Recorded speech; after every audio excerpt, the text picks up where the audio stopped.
Hey everybody, this is Chris at Reptiles. Thank you for joining me once again. Today is a 12 days of Snakesmas video, but also I'm going to tackle a subject. Someone asked me a question on Messenger today. I'm going to tell you what I told them. But the question was, does ball pythons make a good beginner snake? We're going to tackle this right after this, but please like, subscribe, hit that notification bell. What that notification bell does for you is when you're on your phone or on your computer, you'll get a notification saying, hey, I got a new video out and you guys can check it out. Anyways guys, let's get started right after this.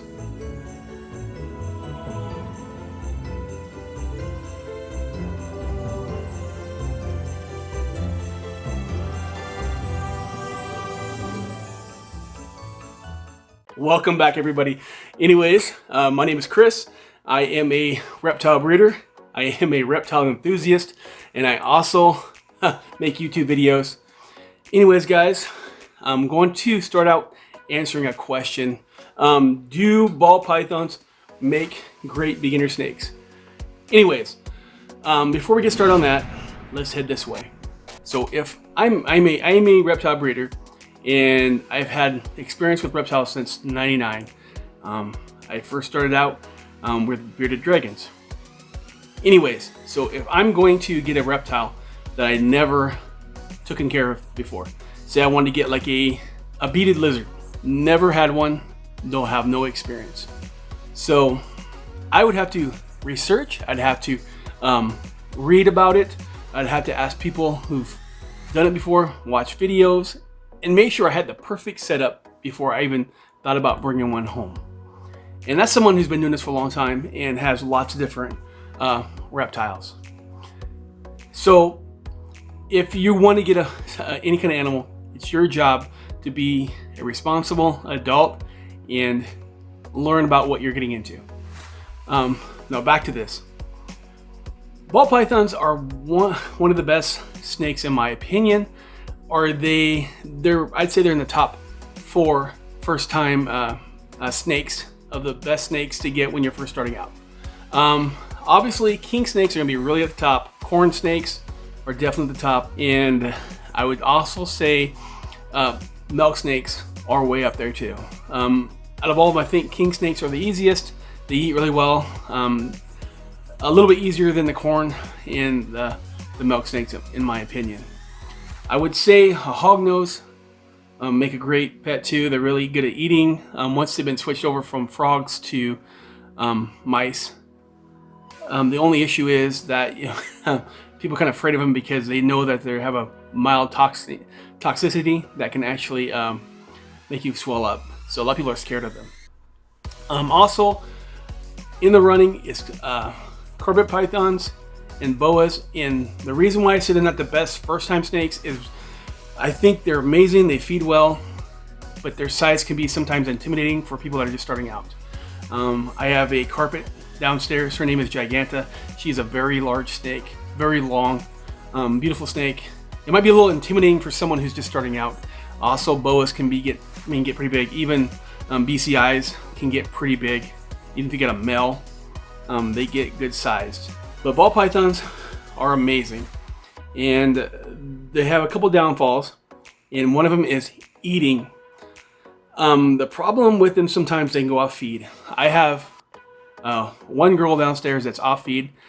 She's been off feed for about 3 months now, and I've tried everything. I've tried ASFs, I've tried rats, I've tried mice, I've tried the tuna trick, and she hasn't eaten. And it's a little frustrating, a little unnerving, but that's how it is with ball pythons. When I first started out, I got my first ball python, 2 of them, in the first week. About the first 2 weeks, I tried feeding them. About 3 days after I got them, I couldn't get them to eat. Kind of freaked me out. But I finally went and got some live rats, and they ate. It made me feel really good. But like this girl right there, it's kind of freaky when they're not eating for 3 months. It really is. But that's what it is with ball pythons. And that's one thing, if you're going to get these, you're going to have to realize that could be part of it. Also, humidity can be a problem. They can not shed right. And they can also get respiratory infections, RI infections, if you don't have the right humidity, especially if it's really dry. If you use a rack system or you use a tub, it's hard to have that problem, especially if you use Reptichip or something like Pro Coco. In the summer times in my racks, sometimes they can get a little dry, so I just put a little bit of water. I put a cup of water in there on the Pro Coco or the Reptichip. I use both, depends on which one I can get cheaper at the time. I just put a cup of water on there and it takes the humidity right back up. I said this in the video the other day, that bearded dragons was the first reptile I got involved with. And PetSmart and Petco and all these different places say that they're a beginner pet. And my problem with that is that their needs for calcium, they send you home with a bulb, not even a UV bulb half the time. And if they do give you a UV bulb, it's not even the right one that you need. And their dietary needs is actually kind of a lot difficult than most people think. When they first start out, they need an insect diet. Later, they go to more of a vegetarian diet. Now, I do feed mine a little bit of insects, but they don't really seem interested in it anymore. They just want vegetation. And also, you gotta dust and give vitamins and calcium all the time, because they can definitely get metabolic bone disease. And the reason why I say that is because these places say that these are first-time pets. They're really easy to take care of, and it's not true. So yes, they are amazing. Just go in knowing that they can go off feed, get a watch the humidity, and if you're gonna plan on using, like, say, a tank, an aquarium tank, a lot of the heat and the humidity is gonna escape from the top. I know people that do keep them in tanks and are successful. Personally, I've never seen one have a full shed in a tank, but that's just me. I might be wrong.